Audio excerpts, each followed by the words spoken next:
O Evangelho segundo Marcos, capítulo 8. Naqueles dias, quando outra vez se reuniu grande multidão, e não tendo eles que comer, chamou Jesus os discípulos e lhe disse: Tenho compaixão desta gente, porque há 3 dias que permanecem comigo e não tenho que comer. Se eu os despedir para suas casas em jejum, desfalecerão pelo caminho, e alguns deles vieram de longe. Mas os seus discípulos lhe responderam: Donde poderá alguém fartá-los de pão neste deserto? E Jesus lhes perguntou: Quantos pães tendes?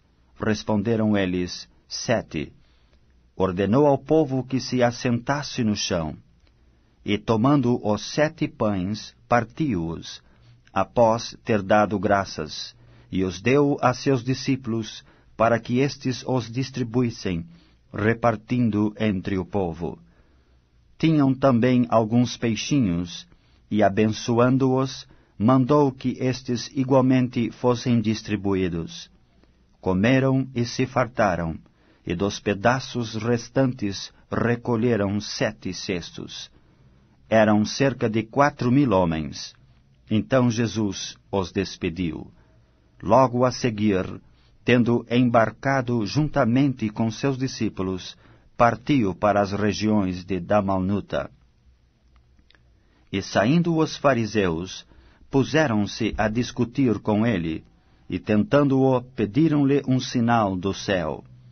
Jesus, porém, arrancou do íntimo do seu espírito um gemido e disse: Por que pede esta geração um sinal? Em verdade vos digo que a esta geração não se lhe dará sinal algum. E deixando-os, tornou a embarcar e foi para o outro lado. Ora, aconteceu que eles se esqueceram de levar pães, e no barco não tinham consigo senão um só. Preveniu-os Jesus, dizendo: Vede, guardai-vos do fermento dos fariseus e do fermento de Herodes. E eles discorriam entre si: É que não temos pão. Jesus, percebendo-o, lhes perguntou: Por que discorreis sobre o não terdes pão?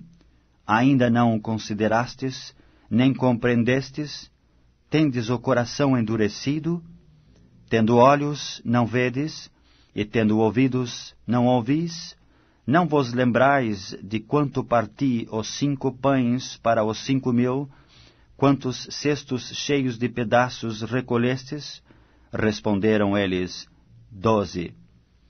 E de quanto parti os 7 pães para os 4.000? Quantos cestos cheios de pedaços recolhestes? Responderam: 7. Ao que lhes disse Jesus: Não compreendeis ainda? Então chegaram a Betsaida e lhe trouxeram um cego, rogando-lhe que o tocasse. Jesus, tomando o cego pela mão, levou-o para fora da aldeia, e aplicando-lhe saliva aos olhos, e impondo-lhe as mãos, perguntou-lhe: Vês alguma coisa? Este, recobrando a vista, respondeu: Vejo os homens, porque como árvores os vejo andando. Então novamente lhe pôs as mãos nos olhos, e ele, passando a ver claramente, ficou restabelecido, e tudo distinguia de modo perfeito. E mandou-o Jesus embora para casa, recomendando-lhe: Não entres na aldeia. Então Jesus e os seus discípulos partiram para as aldeias de Cesareia de Filipe, e no caminho perguntou-lhes: Quem dizem os homens que sou eu? E responderam: João Batista. Outros: Elias. Mas outros: algum dos profetas. Então lhes perguntou: Mas vós, quem dizeis que eu sou? Respondendo, Pedro lhe disse: Tu és o Cristo. Advertiu-os Jesus de que a ninguém dissessem tal coisa a seu respeito.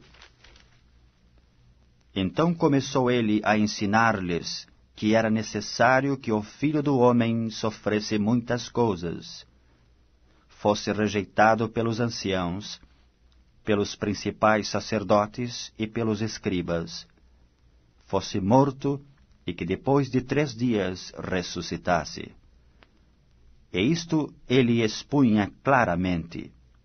Mas Pedro, chamando-o à parte, começou a reprová-lo.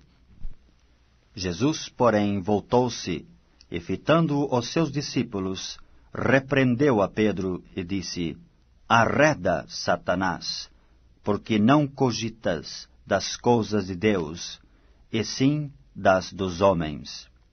Então, convocando a multidão e juntamente os seus discípulos, disse-lhes: Se alguém quer vir após mim, a si mesmo se negue, tome a sua cruz e siga-me.